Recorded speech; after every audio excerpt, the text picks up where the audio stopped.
Story 1. Girlfriend and I encountered a ghost, independent of each other. True story. I never really believed in ghosts until this experience from a couple years back. It was a foggy winter night, past midnight, when I was about to drive my girlfriend home from my house. As I backed out of the driveway, I thought I saw a shadowy figure crossing the street a few houses down. A car came from the opposite direction as I pulled into the street, and didn't react when it drove past where I thought I saw the figure, so I thought it was nothing. As I got halfway down the block, I couldn't shake the feeling something was off. So, not wanting to alarm my girlfriend, who is admittedly superstitious and said she has encountered ghosts since childhood, I just said, "I think I forgot to lock the door." So I drive back home, don't see the figure anymore, and go check the door is locked.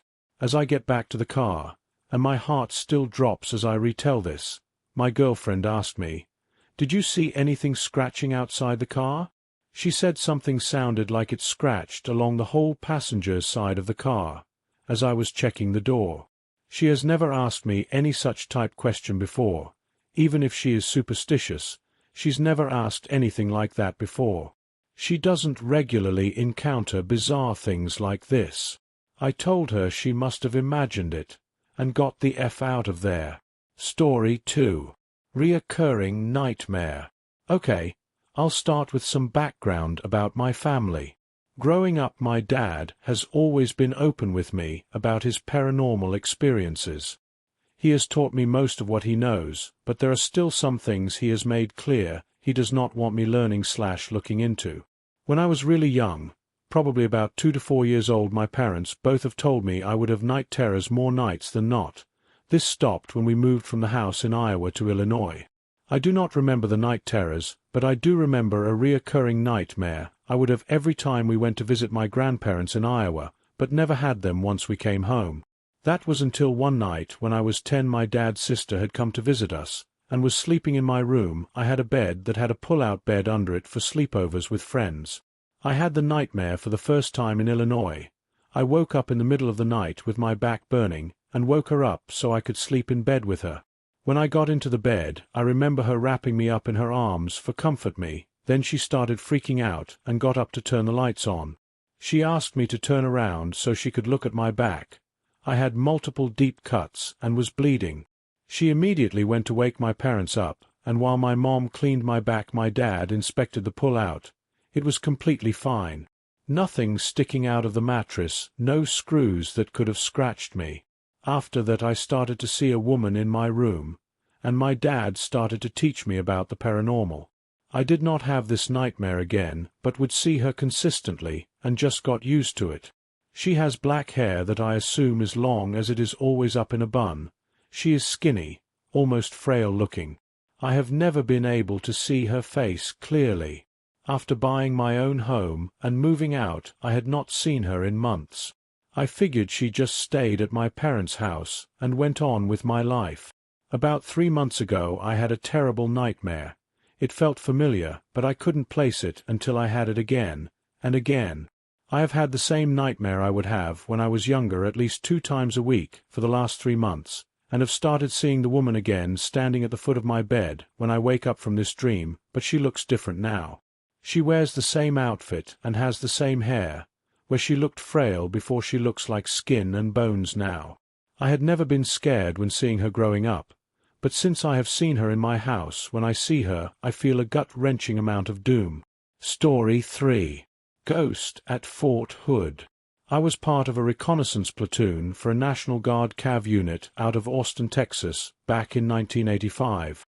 So we normally do our annual training at Fort Hood.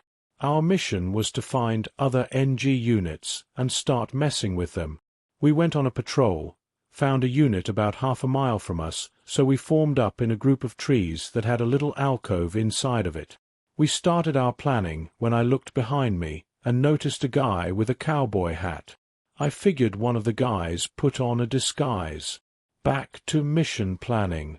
Looked back again, and he was still there. Told my buddy and asked who that was. He saw what I saw and shrugged his shoulders. Planning done, we left the alcove. I looked around and didn't see Cowboy Hat Man come out.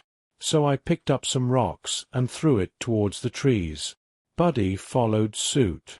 Our platoon sergeant asked what the hell we were doing. So we told him what we saw. He went back and looked around but found nothing. This was on the east side of East Range Road. Story 4. Pile of clothes mimics me. When I was really young, must have been about 6 to 8 years old, I couldn't get any sleep, so I asked my mum, who was single at the time, if I could sleep with her. On the left of the door to my mum's room, there was a box of something that I'm not entirely sure what it was, and a pile of washing on top of it. On the right of the door was the bed. My mum allowed me to sleep for the night, but I must sleep on the right-hand side of the bed, next to the pile of clothes. I hop in, and I still couldn't really get to sleep, so I focus on the pile of clothes, and I see like warping and disfigurement, almost making me dizzy. I look away for a sec, and it had stopped. I'm thinking, something's not really right. I get bored and start making stupid faces at these clothes, and I soon realize that I see a face and 2 eyes. I make a happy face, it's happy. I frown, it's sad. At this point I wasn't scared, but curious.